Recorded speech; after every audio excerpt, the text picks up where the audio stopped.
पुनीर जी and बड़े कमाल के व्यक्ति हैं, बड़े कमाल के कोच हैं। इनके पास एक कमाल का मेथड भी है ईपीआई।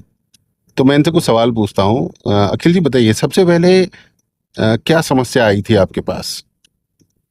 बस 15 साल से मैं इस जॉब में काम कर रहा हूँ, प्राइवेट जॉब में। और I have been working in on multiple leadership role. हम्म।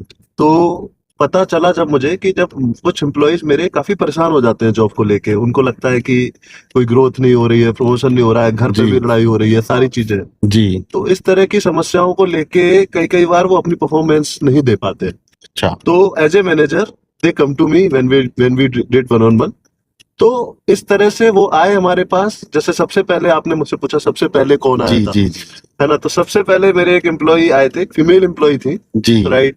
और उन्होंने अपनी प्रॉब्लम्स मेरे साथ शेयर की थी कि भाई वो बहुत ज्यादा परेशान है, उनको घर नहीं मिल रहा है रेंट पे रहने के लिए, रेट सही नहीं हो रहा, ट्रैवलिंग टाइम उनका बहुत ज्यादा है। तो इस टाइप की प्रॉब्लम से वो इतना परेशान थी कि मुझे इतना ट्रैवलिंग टाइम और घर भी सही रेट पे नहीं मिल रहा है और मेरी सैलरी उस हिसाब से नहीं पड़ रही है सर, तो मैं क्या करूं? तो जी। एज ए मैनेजर उनकी एक्सपेक्टेशंस थी कि सैलरी बढ़ेगी या सारी हाँ चीजें हैं, हाँ है ना? तो but I listen to her very much carefully, हाँ। राइट। सो मेरे पास एक मेथड रहा है शुरू से, ईपीआई मेथड, जी जो मैं अपने एम्प्लॉयज और जो भी, नॉट ओनली एम्प्लॉय, जो भी किसी को कोई समस्या होती है तो मैं उस मेथड को अप्लाई करता हूँ। जी। और उस मेथड के बेसिस पर जो मैंने पाया है कि लोग उसके बाद खुश तो होते हैं। आपने उनको क्या समाधान दिया?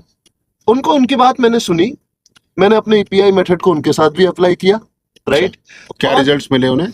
इसके बाद क्या हुआ कि after 1 month she was into the same job, और उनको by default hmm. With God grace, मैं नहीं कहूंगा कि मैं, शायद मैं भगवान के लिए, भगवान का जी एक जी संसाधन ही था। जी। तो उनको अपना एक घर बिल्कुल नियर बाय मिल गया, वाओ, और सुपर ऑसम। 4,000 रुपए कम रेंटल के साथ। जी। और आसपास उनको जो भी जरूरत की चीजें थी, खाने पीने की और एंटरटेनमेंट के रिगार्डिंग जो भी उनकी रिक्वायरमेंट थी, वो भी सारी फुलफिल हो रही थी। Super awesome. उन्होंने मुझे कॉल किया एक से एक सवा महीने बाद लगभग, और बोला कि thank you very much sir, मतलब जो आपने आपने जो उनको सजेशन दिया। गाइडेंस दी करेक्ट, वो has been magical in her life. हाँ करेक्ट। और जबकि मैं राइट। आपको बताऊं, मैं सिंपल अपने। तो दोस्तों, ये थी अखिल जी का ईपीआई मेथड। और अगर आपके लाइफ में कोई भी समस्या है, आप एक प्रोफेशनल हैं, तो निखिल जी का नंबर स्क्रीन पर व्हाट्सएप में दिया गया है, व्हाट्सएप कीजिए। अभी मेरी तरफ से 10 101 फ्री है, यानी 10 लोगों की समस्या है अखिल जी, कोई पैसा नहीं लेंगे, 101 में आपको फ्री गाइडेंस देंगे। तो इस ऑफर का फायदा उठाइए, फटाफट से अपनी प्रॉब्लम इस नंबर पर व्हाट्सएप कीजिए। नमस्कार।